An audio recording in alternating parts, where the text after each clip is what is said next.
everyone is excited about the third overall pick, Abdul Carter, young, hungry pass rusher from Penn State. You came into the league young, hungry pass rusher out of Maryland. Again, NFL Defensive Rookie of the Year. So what's your thoughts on the young boy, Abdul Carter, coming into his first year?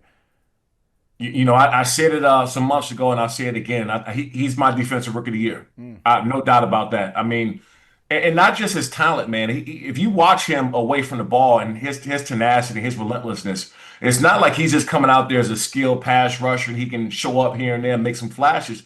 This guy's he wreaks havoc. Even when he's not actually making a play. And not forget, those other two guys that he has up there as well, in Brian Burns and I forgot. Kayvon Drawing Thibodeau. Kayvon Thibodeau. Thibodeau, man.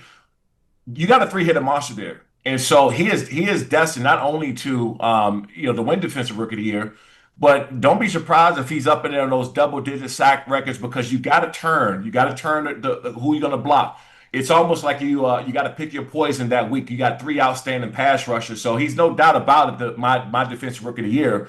But I think he's going to be good for a long time, especially having those other two guys there to kind of mentor him. And then when you throw a guy like Dexter Lawrence in the interior, we're No talking question. about on paper, it looks good. Like it could be one of the best defensive lines in the NFL. So lights out.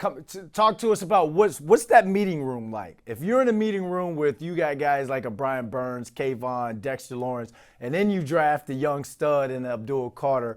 What's those conversations like? Like, how dominant do you think these guys feel like they could be this year? I think they're going to be very dominant. I think they're going to finish up there in top five, top 10 at worst in sacks. Dexter, man, just having that provided pressure in the interior. I played with a guy by the name of Jamal Williams, and people don't talk about him enough. Jamal Williams was a big part of my career while we were able to go out there and get sacks on the edge because of that pressure, the interior pressure, not allow guys to be able to step up and make plays. So they're going to get sacks by design because the quarterback is going to be escaping out. But in that meeting room, if I'm Abdul Carter, man, I am all ears. There's so much knowledge in there. There's so much information, along with his athletic ability, along with his capabilities going out there taking over games. If he picks up the right knowledge fast enough, he can come out and emerge as one of the best defensive players in the National Football League. And I'm not talking about 3-4 years from now. I'm talking about the next year or two. But you got to admire just those guys and those conversations they're having in that meeting room because they all want to be great. Yeah. And there's going to be a lot of competing. Don't get me wrong. I'm sure they're brothers and they love each other, but everybody want to be the man. Everybody want to be the star in that room. And so there's going to be a lot of compete, which is great for that defense.